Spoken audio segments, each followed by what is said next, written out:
Permanent ఎమ్మెల్యేగా ఉండనికి రాలేదు బిడ్డ. భూ కబ్జాలు బంద్ చేయకపోతే ఖబర్దార్. ఇది బీఆర్ఎస్ మాజీ ఎమ్మెల్యేకి కాంగ్రెస్ తాజా ఎమ్మెల్యే ఇచ్చిన మాస్ వార్నింగ్. ఎమ్మెల్యేగా 5 ఏళ్లు ఉంటే చాలు, మాట పడకుండా మచ్చ పడకుండా పోతా అంటున్నారట ఆ కాంగ్రెస్ ఎమ్మెల్యే. ఆయనకి అంతకంటే ఘాటుగా కౌంటర్ ఇస్తున్నారు బీఆర్ఎస్ మాజీ ఎమ్మెల్యే. లిక్కర్ వ్యవహారంలో నీ చిత్రాలన్నీ సినిమాగా చూపిస్తా బిడ్డ అంటూ ఆయన కౌంటర్ ఇస్తున్నారట. వీళ్ళిద్దరి డైలాగ్ వార్తో ఆ నియోజకవర్గంలో సమ్మర్ హీట్ ని మించి పొలిటికల్ సెగ రాజుకుంటోందట. ఇంతకీ ఎవరా నేతలు, ఏదా నియోజకవర్గం?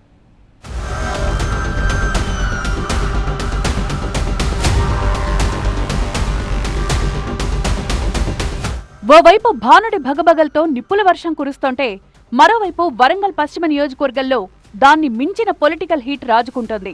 లేటెస్ట్ గా కాంగ్రెస్ ఎమ్మెల్యే నాయిని రాజేందర్ రెడ్డి వర్సెస్ మాజీ ఎమ్మెల్యే బీఆర్ఎస్ నేత దాస్యం వినయ్ భాస్కర్ అన్నట్టు రాజకీయం రగులుతోంది. ఇద్దరు నేతల మధ్య మాటల యుద్ధం ముదురుతోంది. ఇద్దరి మధ్య భూ కబ్జాలు, లిక్కర్ వ్యవహారాలు అంటూ ఆరోపణలు, విమర్శలు పీక్స్ కు చేరాయి. దీంతో వరంగల్ వెస్ట్ లో రాజకీయాలు సలసలా మరుగుతున్నాయట.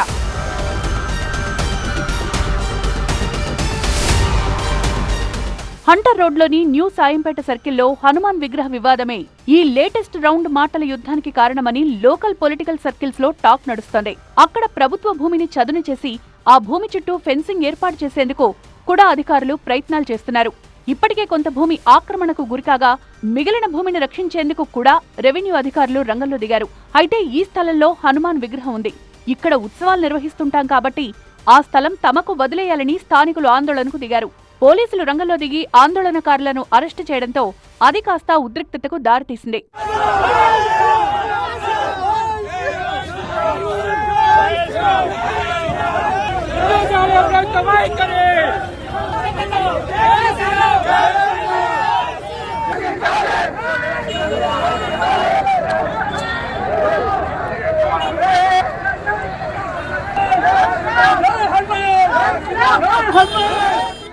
హనుమాన్ విగ్రహ స్థలం కోసం ఆందోళన చేస్తున్న వారికి మాజీ ఎమ్మెల్యే దాస్యం వినయ్ భాస్కర్ సంఘీభావం తెలిపారు.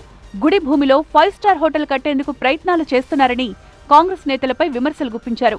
వినయ్ భాస్కర్ మాటలకు ఎమ్మెల్యే నాయిని రాజేందర్ రెడ్డి తీవ్రస్థాయిలో కౌంటర్ ఇచ్చారు. దేవుళ్ల విగ్రహాలను అడ్డం పెట్టుకుని భూ కబ్జాలకు పాల్పడ్డం సరికాదంటూ వినయ్ భాస్కర్ పై పరోక్షంగా విరుచుకుపడ్డారు. గత ఎన్నికల్లో ప్రజలు మీకు బుద్ధి చెప్పారు, ఇప్పటికైనా మారండి అని హెచ్చరించారు. నేనేం పర్మనెంట్ గా ఎమ్మెల్యేగా ఉండనీకి రాలేదు బిడ్డా, భూ కబ్జాలు బంద్ చేయకపోతే ఖబర్దారంటూ ఓ రేంజ్ లో వార్నింగ్ ఇచ్చారు. ఇంకో అవులా ఉన్నాడు ఒకడు, వాడికి ఇంకా జరిపోలేదట. తిన్న కాడికి, కబ్జాలు పెట్టిన కాడికి, ప్రజలను మోసం చేసిన కాడికి, వాడు వాని తమ్ముడు అని కుటుంబ సభ్యులు అందరు దోసు. బిడ్డ మీ అందరినీ చెప్తున్నా నేను, ఈ కబ్జాల సిస్టమ్ దుకాణాలు బంద్ చేయకపోతే రోడ్ల మీద బట్టలు ఇప్పి తిప్పిస్తాం మిమ్మల్ని. నేనేం పర్మనెంట్ ఎమ్మెల్యే ఉండటానికి రాలేడా, 5 ఏళ్ళు ఉన్నా పర్వాలే, కానీ ఎక్కడ మాట పడకుండా మచ్చ లేకుండా పోవాలనుకుంటున్నాను. ఎమ్మెల్యే నాయిని రాజేందర్ రెడ్డి వార్నింగ్ పై మాజీ ఎమ్మెల్యే వినయ్ భాస్కర్ ఓ రేంజ్ లో రియాక్ట్ అయ్యారు. గత చరిత్ర మర్చిపోవద్దని ఎద్దేవా చేశారు. గతంలో దొంగ లిక్కర్ అమ్మిన చరిత్ర నీదంటూ ఎమ్మెల్యేపై పరోక్షంగా మాటలు దాడి చేశారు. లిక్కర్ కేసులో ఇరుక్కుని ఆ కేసు నుంచి బయటపడేందుకు అప్పట్లో మంత్రిగా ఉన్న తన అన్న దగ్గరకొచ్చి ప్రాధేయపడ్డారని ఆరోపించారు.